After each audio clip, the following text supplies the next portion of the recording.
ओम शांति। मीठे बच्चे, तुम्हें बाप को याद करने की रेस करनी है। बाप को भूलेंगे तो माया का गोला लग जाएगा। प्रश्न, इस ड्रामा के किस खोए रहस्य को तुम बच्चे जानते हो? उत्तर, तुम जानते हो इस ड्रामा में भिन्न भिन्न वैरायटी एक्टर हैं।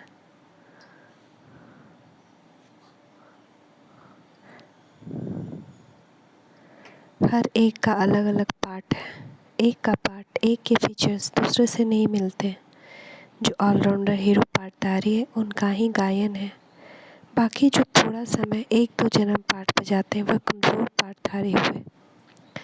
दूसरा, सभी पार्टधारियों में परमात्मा व्यापक हो, अकेला ही डांस नहीं करता। वह तो बेहद ड्रामा का डायरेक्टर है। वह नाम रूप से न्यारा नहीं। अगर न्यारा हो तो यह जो गायन है, तुम्हारी गतमत तुम ही जानो। वह रॉन्ग हो जाए। ओम शांति। जैसे बाप ने कहा कि मैं साधारण बूढ़े तन में प्रवेश करता हूँ, अर्थात जिनकी वानप्रस्थ में रहने की अवस्था होती है। वानप्रस्थ अर्थात वाणी से परे। वह तो हुआ निर्वाण धाम, सुख धाम, दुख धाम, अर्थात जहाँ मनुष्य रहते हैं।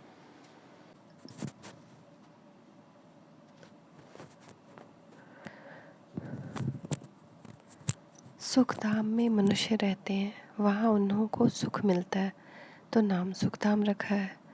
धाम में कोई रहते हैं।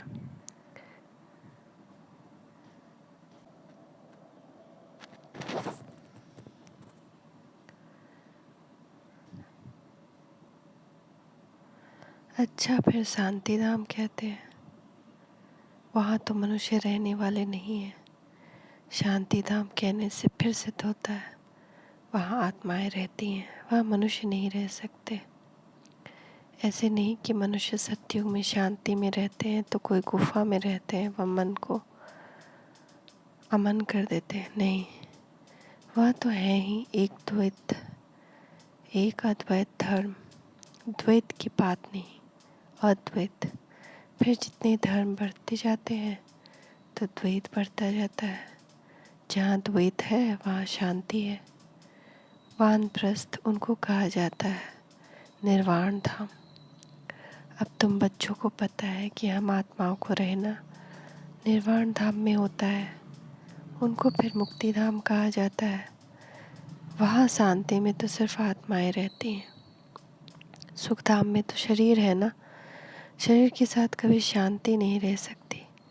हठ योग, प्राणायाम आदि चढ़ाकर 10-20 दिन व मास भी रहते हैं, परंतु कहाँ तक शांति में रहेंगे। मुक्ति जीवन मुक्ति में तो जा न सके। ये ड्रामा है ना।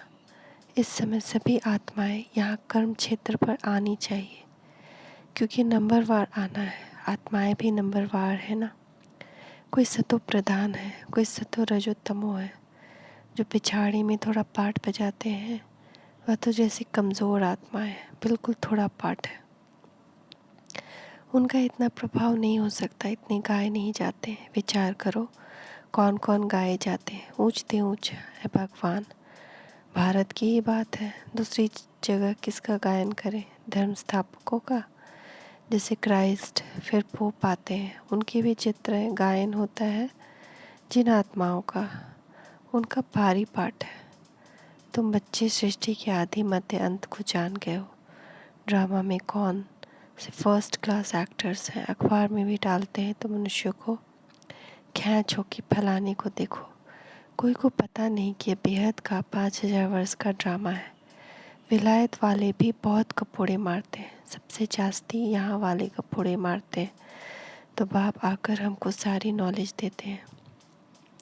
तुम्हारी बुद्धि में ज़रूर बैठना चाहिए, मुख्य क्रिएटर, डायरेक्टर, प्रिंसिपल एक्टर कौन है? शिव बाबा। वही नॉलेजफुल, ब्लिसफुल है। हम शिव बाबा को एक्टर कह सकते हैं। मनुष्य तो कहते हैं कि वह कभी एक्ट करते ही नहीं, वह नाम रूप से न्यारा है। फिर कहते हैं वह तो सर्वव्यापी है। तो क्या एक एक्टर है जो सब में डांस करता है? नहीं, यह तो हर एक की एक्ट भिन्न भिन्न है, एक ना मिले दूसरे से।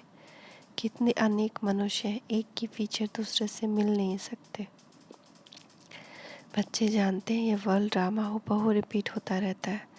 तुम्हारे पास गीत भी हैं कि फिर से गीता का ज्ञान सुनाना पड़ा। बाप कहते हैं तुमको मैं कितना बारी ज्ञान सुनाता हूँ।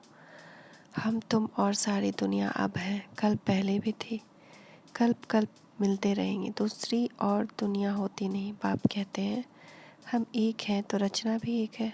गॉड इज़ वन, दूसरे नाम निशान नहीं, ऊंचते ऊंचा है ही एक शिव बाबा। फिर कहते हैं त्रिमूर्ति ब्रह्मा, त्रिमूर्ति में ब्रह्मा को जास्ती रखते हैं। त्रिमूर्ति शंकर नहीं कहेंगे, गाया भी जाता है देव देव महादेव। पहले ब्रह्मा आता है। इन 3 देवताओं में नंबर 1 है ब्रह्मा। ब्रह्मा को ही गुरु कहते हैं, शंकर को व विष्णु कभी गुरु नहीं कहेंगे। त्रिमूर्ति में मुख्य ब्रह्मा है, वह सूक्ष्म वतनवासी तो है संपूर्ण ब्रह्मा।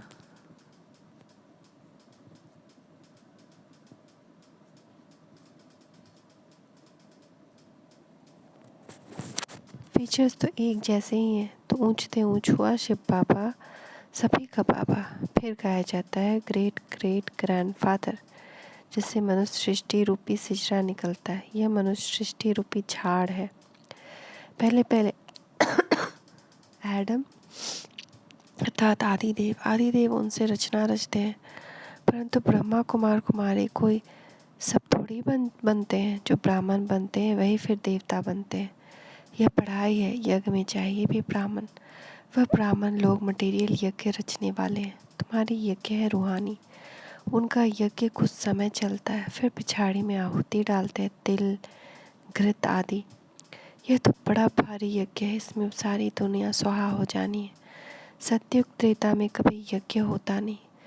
वह यज्ञ रचते हैं उपद्रव मिटाने के लिए। उपद्रव शुरू होते हैं द्वापर से। बाप कहते हैं इस यज्ञ के बाद फिर आधा कल्प कोई यज्ञ नहीं होता। समझाया जाता है अब जज करो राइट कौन है। यह छोटे छोटे यज्ञ सब हद के हैं और यह है बेहद का यज्ञ। इस यज्ञ में सारी आहुति पड़ेगी। फिर आधा कल्प कोई यज्ञ नहीं। कोई मंदिर पूजा के लिए नहीं होता, मंदिर बनते ही हैं भक्ति मार्ग में। तो ऊंचते ऊंच शिव बाबा को सब भगत याद करते हैं, परंतु पहचान न होने के कारण नीति नीति कह देते हैं। रचना और रचता का पारावार हम पा नहीं सकते। और फिर गाते हैं भगवान तुम्हारी कदमत न्यारी आप ही जानो। जरूर कोई चीज़ है तब तो कहते हैं ना आप ही जानो। जरूर नाम रूप वाला होगा तब तो कहते हैं कि हे भगवान आपकी कदमत न्यारी। परंतु मनुष्य तो इसका अर्थ समझते नहीं। बाप समझाते हैं मेरी मत सबसे न्यारी है। तुमको शूद्र से ब्राह्मण बनाकर फिर श्रेष्ठ देवता बनाता हूँ।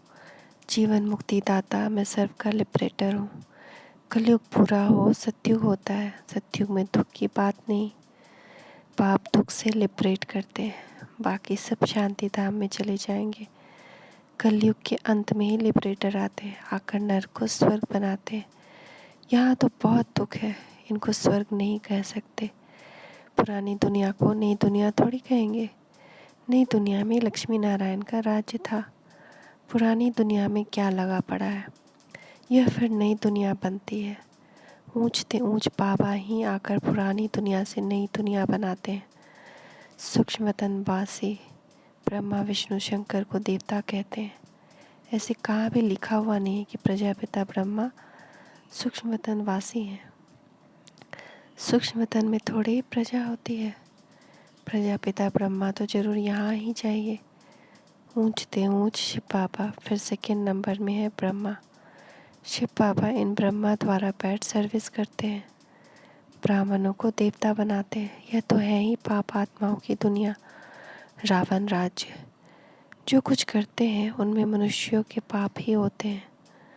भ्रष्टाचारियों से ही लेन देन होगी। भ्रष्टाचार शुरू होता है द्वापर से, फिर अंत में बाप आकर महान श्रेष्ठाचार्य बनाते हैं। कला कमती होने में 5000 वर्ष लगते हैं। जो श्रेष्ठ श्रेष्ठ देवता थे वही फर नीचे उतरते हैं। एक खेल ही ऐसा है, कितना अच्छी रीति बात बैठ समझाते हैं। कोई बैठ समझे तो अच्छी तरह से समझ सकते हैं। तुम तो कराची में भट्टी में पड़े, समझने के लिए आते थे। पार्टीशन के बाद सब भाग गए, तुम तो वहाँ रह पड़े थे। तुमको किसका संग नहीं था, संग से दूर होते भी नंबरवार पुरुषार्थ किया। सब तो एक जैसा पुरुषार्थ कर भी नहीं सकते। स्कूल में भी सब एक जैसे नंबर कोई लेते नहीं।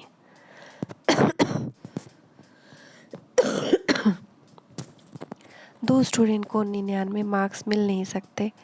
क्लास में 1-2 के ऊपर थोड़ी बैठेंगे। घोड़ों की भी रेस होती है।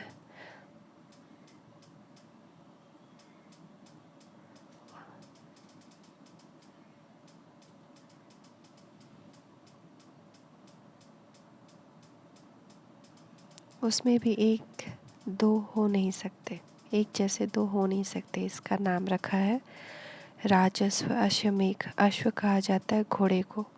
तुम हो रूहानी घोड़े, तुम्हारी दौड़ी है घर की तरफ। पहले हम बाप के पास पहुँचे।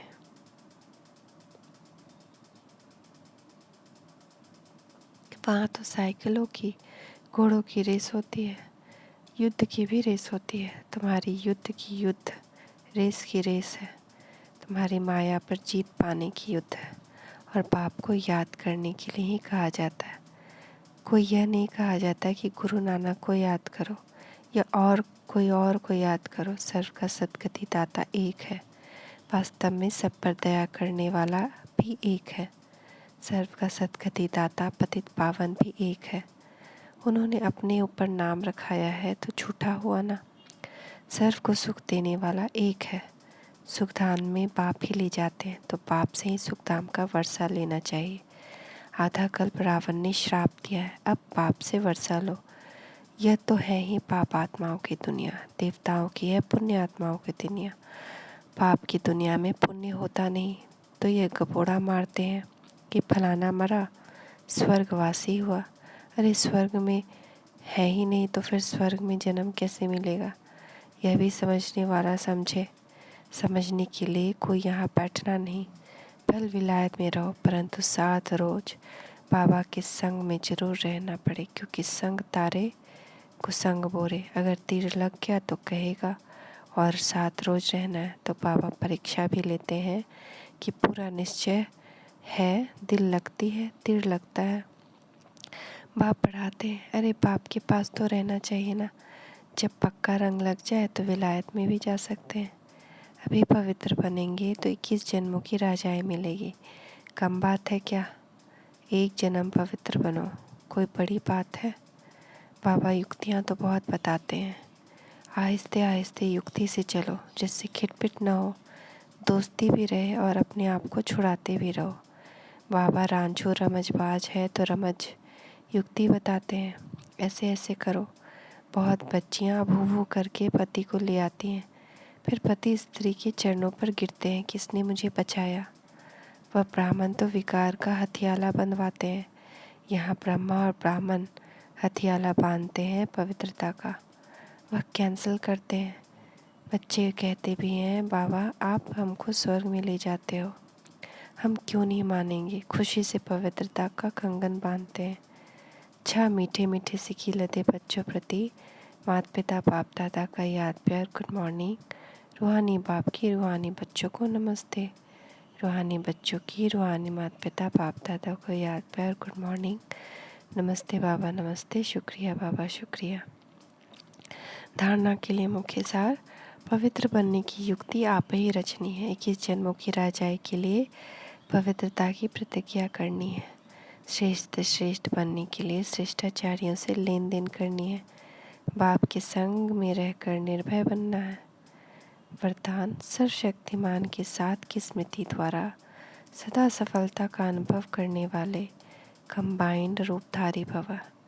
सर्वशक्तिमान के साथ की स्मृति द्वारा कि मैं सर्वशक्तिमान के साथ हूँ, हर पल कंबाइंड हूँ। इसके द्वारा सदा सफलता का अनुभव करने वाले, यानी कि निर्विघ्न रहने वाले, विजयी रहने वाले कंबाइंड रूपधारी भव। सर्वशक्तिमान बाप को अपना साथी बना लो तो शक्तियाँ सदा साथ रहेंगी, और जहाँ सर्वशक्तियाँ हैं वह सफलता न हो यह संभव है। लेकिन यदि बाप से कंबाइंड रहने में कमी है तो माया कंबाइंड रूप को अलग कर देती है, तो सफलता भी कम हो जाती है। मेहनत करने के बाद सफलता होती है। मास्टर सर्वशक्तिमान के आगे सफलता तो आगे पीछे घूमती है। तो अपने आप को हमेशा कंबाइंड रखें कि मैं परमात्मा की छत्र छाया में बैठी हूँ, आत्मा कंबाइंड हूँ। बाबा से किरणें मुझ में और मुझसे चारों ओर फैल रही हैं। स्लोगन, सबकी दुआएं लेनी है तो हाजी करते हुए सहयोग का हाथ बढ़ाते चलो। सबकी दुआएं लेनी है तो हाजी करते हुए सहयोग का हाथ बढ़ाते चलो। बैठ जाए बाबा के कमरे में और बाबा से वरदान ले। मैं मास्टर सर्वशक्तिशाली आत्मा बाबा के सामने बैठी हूँ और बाबा उसका वरदानी हस्त मेरे ऊपर। बाबा कह रहे हैं कंबाइन रूप की स्मृति द्वारा हमेशा सफलता अनुभव करने वाले बनो। बाबा ले ले आज का वरदान बाबा से, हमेशा के लिए कंबाइंड स्थिति का अनुभव करें। मैं और बाबा कंबाइंड, जब भी मैं चाहूँ यहाँ बाबा के सामने बैठ जाती हूँ। मैं आत्मा बाबा के साथ कंबाइंड हूँ और इसलिए हर पल हर क्षण निर्विघ्न और सफलतापूर्ण जीवन का एहसास है।